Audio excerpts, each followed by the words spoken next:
सत्य को खोजने वाले आप सभी साधकों को हमारा नमस्कार।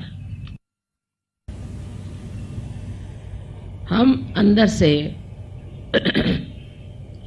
न जाने कुछ खोजते रहते हैं। संतोष हमारे अंदर नहीं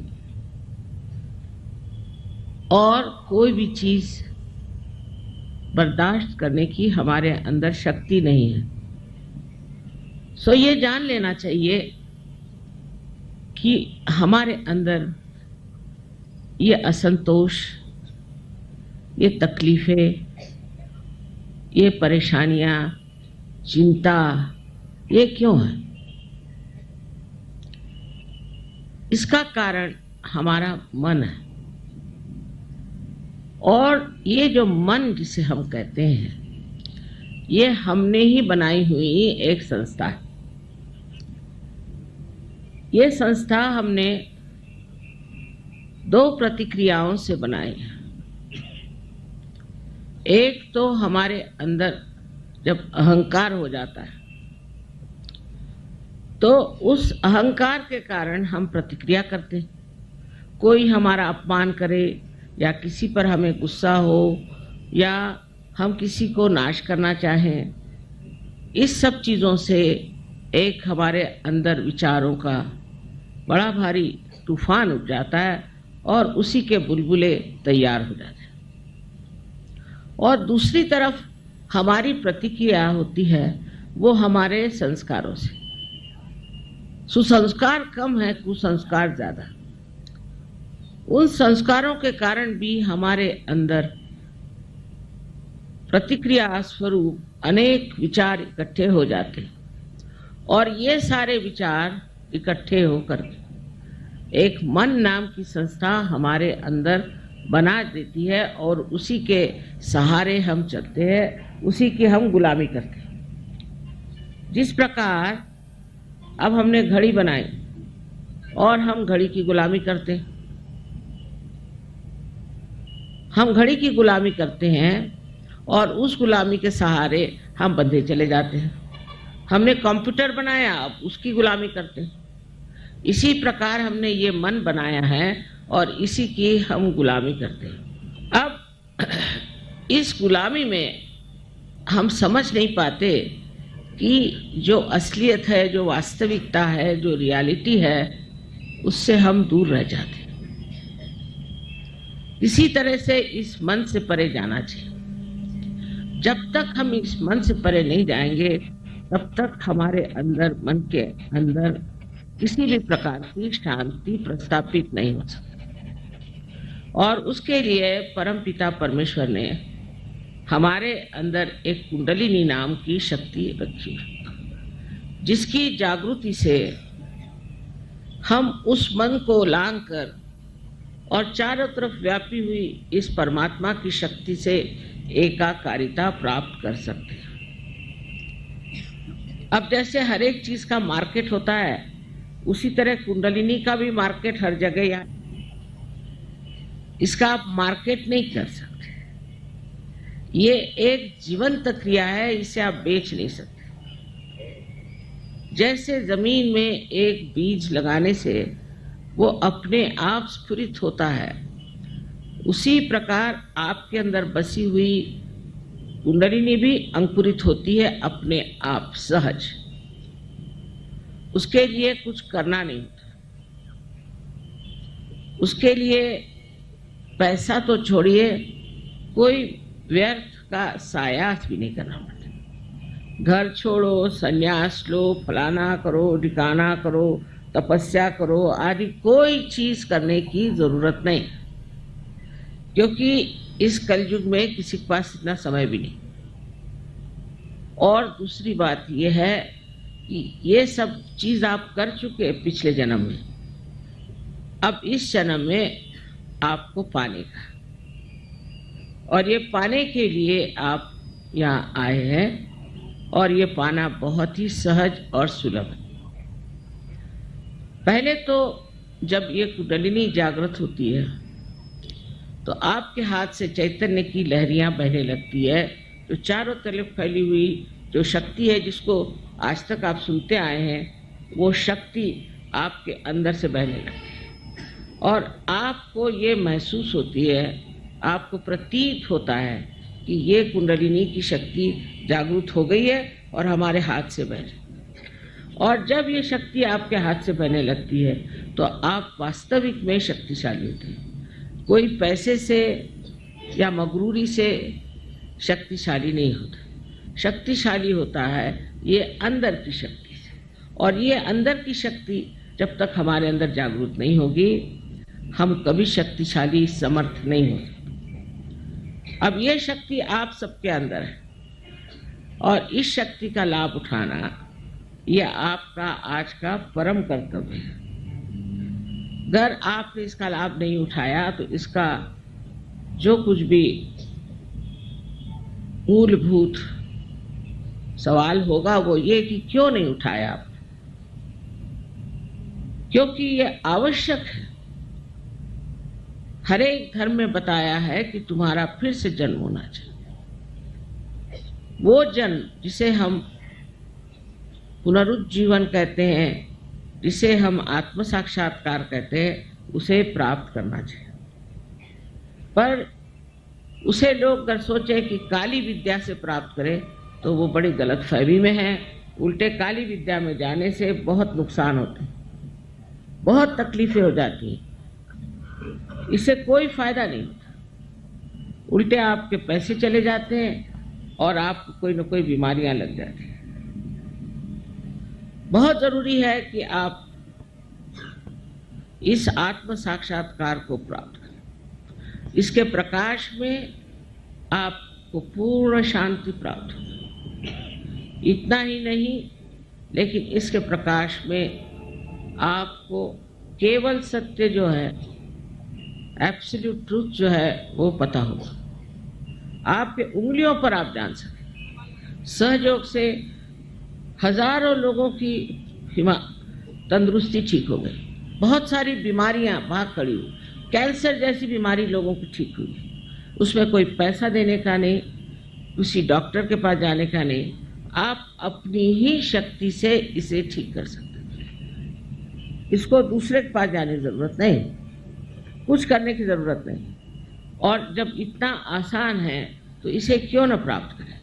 किसी भी प्रकार की आपको अगर दुविधा है, जैसे समझ लो आपके बच्चे पढ़ने लिखने में ठीक नहीं चल रहे, कुंडलिनी के जागरण से मैंने देखा है कि बच्चे क्लास में फर्स्ट आने लग जाते, क्योंकि हमारे अंदर की जो मस्तिष्क की शक्ति है वो न जाने 1000 गुना बढ़ जाती है। मनुष्य जो है असल में चरित्रवान और धार्मिक होता है, असल में, नकली नहीं। नहीं तो सवेरे जाओ मंदिर में और शाम को और सबको मारो पीटो करो। वास्तविक में धार्मिक वो अंदर से हो जाता है। और ये धर्म जो है सारे विश्व में एक ही धर्म है, और वो धर्म है प्यार का, प्रेम का, करुणा का। आज तक हमने प्रेम की शक्ति को कभी भी उपयोग में नहीं लाया, इसलिए सारे प्रश्न खड़े हुए। इस प्रेम की शक्ति को अपने अंदर जब हम जागरूक कर लेते हैं तो फिर हम समझते हैं कि हम कितने वैभवशाली हैं, और हमारे अंदर न जाने हजारों तरह की शक्तियाँ संचरित होती हैं। जैसे आप दूसरों को भी जागृति दे सकते हैं, दूसरों को भी बीमारी ठीक कर सकते हैं, दूसरों का भी आप भला कर सकते हैं और उनको शांति दे सकते हैं। इसको कुछ ज़्यादा सीखना नहीं पड़ता। 1 महीने के अंदर आप अपने ही गुरु हो जाते हैं और आप सब कुछ जानते हैं जो कुछ आपको करना है और जो चीज़ आपको उपयोग में लाना है। उस वक़्त कोई आपको बताने नहीं आएगा कि ये करो या वो करो। हमने देखा है विदेश में एक रात में लोगों ने ड्रग लेना छोड़ दिया। आज जागृति हुई, कल से ड्रग छूट गया, क्योंकि उस प्रकाश में आप देखते हैं कौन सी चीज़ आपके लिए नाशवंत है और कौन सी चीज़ आपके लिए समर्थक है, और आप छोड़ देते हैं फौरन उस चीज़ को जो आपकी नाशवंत है, क्योंकि आप समर्थ भी हैं। बहुत से लोग छोड़ना भी चाहते पर छोड़ नहीं सकते, पर इसके बाद ये शक्ति आपके अंदर प्रकट होती है और उसके कारण आप उसे एकदम छोड़ देते। तीसरी बात जो है कि जो आपका चित्त है वो पूरी तरह से एकाग्र हो जाता है, उसकी चल बिचल खत्म हो जाती है।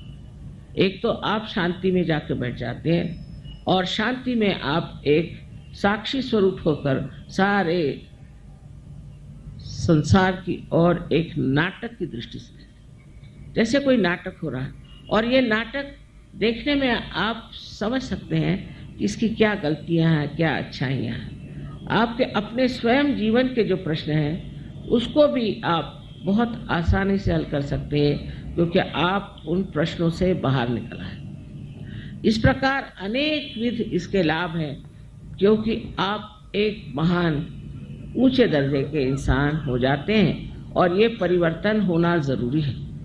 इस परिवर्तन से सब तरह से हमारी समस्याएं दूर होती हैं। बहुतों को तो संसार में आर्थिक समस्या बहुत है, आर्थिक समस्या के मारे परेशान है। जिनकी आर्थिक दशा ठीक है वो भी परेशान है, जिनकी नहीं है वो भी परेशान। इसका कारण ये है कि आर्थिक व्यवस्था का जो स्रोत है वो हमारे अंदर लक्ष्मी का स्थान है, उसकी एक अपनी व्यवस्था है। वो लक्ष्मी का जब चक्र जागृत होता है और स्वच्छ हो जाता है और पूरी तरह से प्लावित होता है कुंडलिनी से, तो आपको लक्ष्मी का भी प्रसाद बहुत मिलता है। अनेक तरह के इस तरह के जो कार्य हैं अलग अलग चक्रों पे कार्य करते हैं और उस चक्रों पे वो आपको पूरी तरह से एक संपूर्ण व्यक्तित्व दे देते हैं। इस चीज को देखते हुए आपको समझ लेना चाहिए कि ये मौका कितना पवित्रपूर्ण है और कितना इसमें महत्व है कि इस बार आपको आत्म साक्षात्कार लेने से चूकना नहीं चाहिए। सबसे पहली चीज़ है इसे प्राप्त करें और इसे प्राप्त करके आपको जो लाभ होगा वो अनेक होगा। आपका चित्त स्वयं जहाँ जाएगा वहीं कार्यान्वित होगा। बड़े आश्चर्य की बात है कि लोगों को विश्वास ही नहीं होता, उनको अपने ही ऊपर विश्वास नहीं कि हम ये सब कर सकते हैं। अगर अपने ऊपर जरा सा भी विश्वास हो तो ये कार्य पूर्णतया हो सकता है। सबसे तो बड़ी बात यह है कि आपको किसी भी चीज़ की थकान नहीं होती, आपकी उम्र जो है जैसे कि वैसे ठहर जाती और कितना भी कार्य करो तो भी ऐसा लगता नहीं कि आपने बड़ा काम किया, आपने बड़ी मेहनत करी। और बड़ा आश्चर्य लगता है कि कैसे प्रसाद रूपेण हर तरह के प्रसाद आपको मिलते हैं। ये सब चीज़ें अनुभव करने की हैं, पर इसके लिए लोग चाहिए विशेष। ये इसको कहते हैं, मराठी में हमारे कहते हैं पाहिजे जातीचे, उसकी जात होनी चाहिए। इससे ब्राह्मण मुसलमान हिंदू से कुछ नहीं होता, शूद्र से कुछ नहीं होता। अंदर से जिस आदमी में ये जात होगी, जिसमें ये समझ होगी, ताकत होगी, वही इसे संभाल पाता है और इसमें उतरता है। पर हमने तो देखा कि सर्वसाधारण लोग भी सहयोग में उतर जाते हैं। देहातों में भी सहयोग बहुत फैल गया है, हर जगह फैल गया है। हिंदुस्तान में तो बहुत है, पर कहीं अधिक आप देखिए रशिया में, ऑस्ट्रिया में, हर जगह सहयोग फैल गया। तो इस प्रकार आप लोगों को भी इसे प्राप्त करना चाहिए। इसके लिए आपको पैसा वैसा कुछ देने का नहीं, क्योंकि ये जीवंत क्रिया है आपकी उत्क्रांति के। आज आप इंसान बने, इंसान से आपको अब आत्मा स्वरूप होना है। यही सत्य है कि आप ये शरीर, मन, अहंकार, भावनाएं आदि उपाधि नहीं, किंतु आप साक्षात शुद्ध स्वरूप आत्मा है। उस आत्मा स्वरूप में आपको उतरना है। और दूसरा सत्य है कि चारों तरफ फैली हुई ये परमात्मा की प्रेम शक्ति हमारे लिए लालायित है कि हमारी कुंडलिनी जागृत हो और हमारी एकाकारिता उस प्रेम शक्ति से हो। ये कहने को तो बहुत है और उतना समय नहीं है, लेकिन मैं आपसे इतनी विनती करूंगी कि जिन लोगों को आज जागृति हो जाए उनको ये सोचना चाहिए कि वो अंकुरित हो गए, और अगर इसके वृक्ष बनाने हैं तो आपको थोड़ा सा समय देना होगा, अपनी ओर देखना होगा, और उसके बाद आप देखिए कि आप कहाँ से कहाँ पहुँच जाए। थोड़ा सा समय, थोड़ा सा अपने लिए भी निकालना चाहिए। और उसके लिए हमारे यहाँ बहुत अच्छे सेंटर्स हैं, आप वहाँ जा सकते हैं। वहाँ भी कोई पैसा ऐसा देने का नहीं, कुछ पैसा नहीं। वहाँ जा करके आप देख सकते हैं कि किस तरह से आप अपने अंदर की शक्ति को प्राप्त कर सकते हैं। इसमें कोई भी जाति कोई भी देश, कोई सा रंग, कोई चीज़, उसका फर्क नहीं। आप इंसान हैं और हर एक इंसान के अंदर ये शक्ति है। इसे आप सब लोग प्राप्त करें। आप सबको अनंत आशीर्वाद। अब शांति पूर्वक सब लोग बैठना है और सब लोग मन में विश्वास रखें कि आप सबकी जागृति आज इस वक्त होने वाली है। मतलब ये कि अपने में दोष मत देखिए इस वक्त।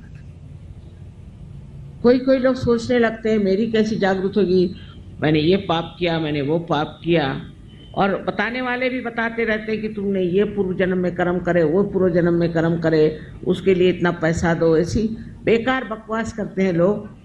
जो ऐसा कहते हैं वही पापी है, समझ लीजिए। इस वक्त आप मेरे सामने कोई भी पापी नहीं, तो कृपया ये सोच लीजिए कि आपके अंदर जो भी दोष है, जो भी हुआ सो बीत गया, उसका अब विचार नहीं करना है।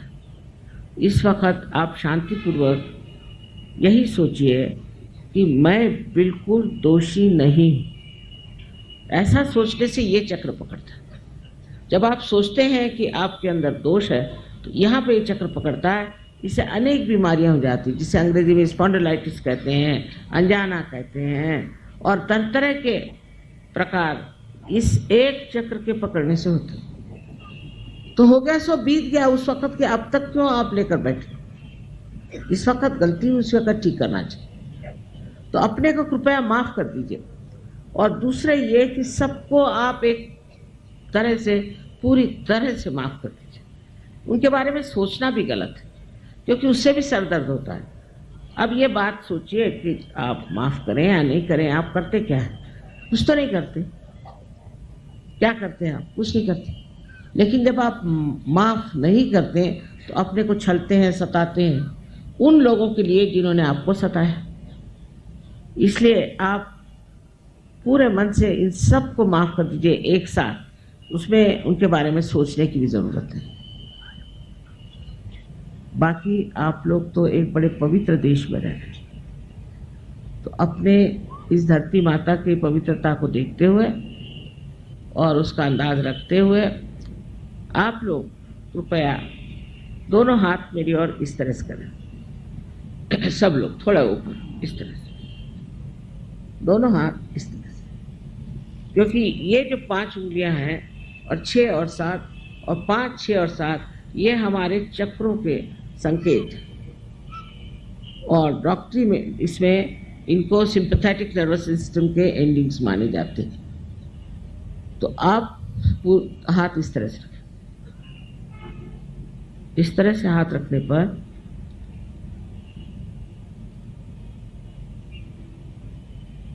चाहे तो आप चश्मा निकाल लें, कोई जरूरी नहीं।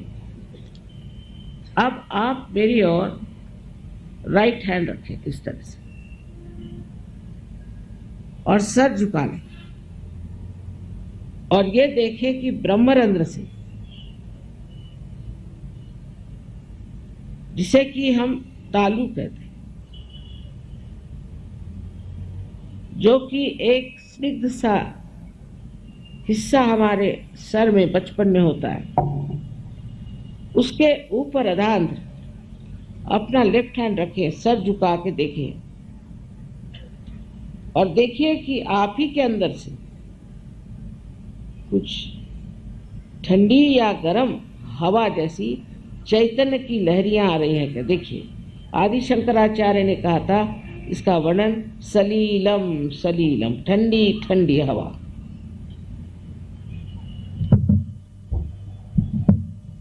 आशा आपने जूते उतार लिए होंगे और जो लोग कुर्सियों पे बैठे हैं दोनों पैर अलग कर लें, बाकी सब ठीक है। अब देखिए आ रहा है क्या चैतन्य का प्रवाह? आप ही के सर से आ रहा है क्या? आप शंका मत करिए, ठंडा या गर्म। अगर गर्म है तो इसका मतलब है कि आपने अपने को क्षमा नहीं की या दूसरों को क्षमा नहीं की, तो अभी कृपया आप क्षमा करिए। किसी किसी को दूर तक आता है, किसी को नजदीक आता है, पर सर को छूते हुए हाथ मत रखिए, ऊपर। अब आप लेफ्ट हैंड मेरी ओर और फिर से सर झुका के राइट हैंड से देखें कि आपके तालू भाग से कुछ ठंडी या गरम गरम हवा आ रही है। मुझे तो लगता है, बहुतों को ये लगता है कि आप दोषी हैं, इसलिए भी गरम हवा आ रही है। कृपया ये सोचना बंद करिए।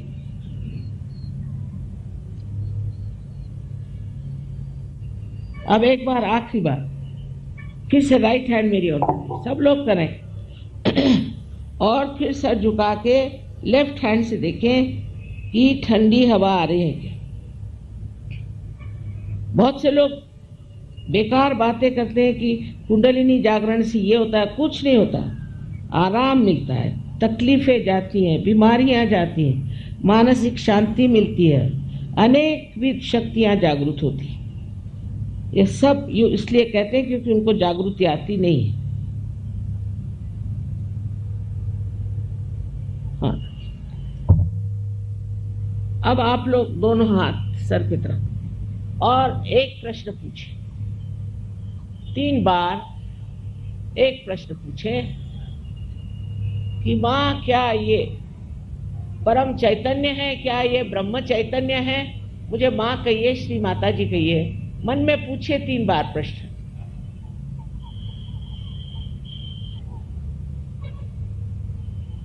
अब हाथ नीचे ले लीजिए। अब दोनों हाथ मेरी ओर करके इस तरह से, और मेरी ओर देखें और सोचिए नहीं, मेरी ओर देखिए और सोचिए नहीं। किसी किसी को नीचे से हवा आ रही हो तो वो नीचे से उठा के ऊपर ले जा सकते हैं, इस तरह से 2-3 बार करने से ऊपर आ जाएगा।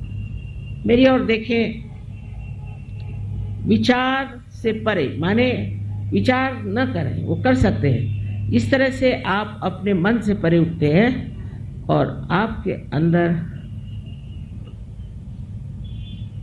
निर्विचार समाधि स्थापित हो गई। कितने जल्दी हो गई, इसका कारण है ये कलयुग का जोर। हर चीज यहाँ जल्दी होती है।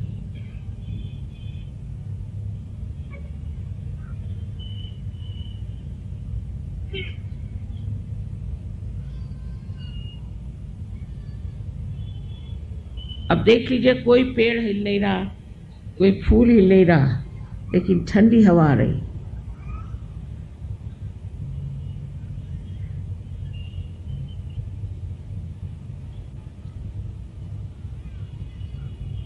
पर जो चीज आसानी से मिलती है उसका महत्व हम लोग समझते नहीं। इसलिए अब आप अंकुरित हो गए और इस अंकुर का आपको वृक्ष बनाना ही पड़ेगा। यह आपका कर्तव्य है अपने प्रति। और जब ये बनेगा तो आप भी हजारों को ठीक कर सकते हैं, यहाँ की दुर्दशा ठीक कर सकते हैं, सब में परिवर्तन ला सकते हैं। ये आपकी जिम्मेदारी हो जाती है। आप सबको मेरा अनंत आशीर्वाद, अनंत आशीर्वाद।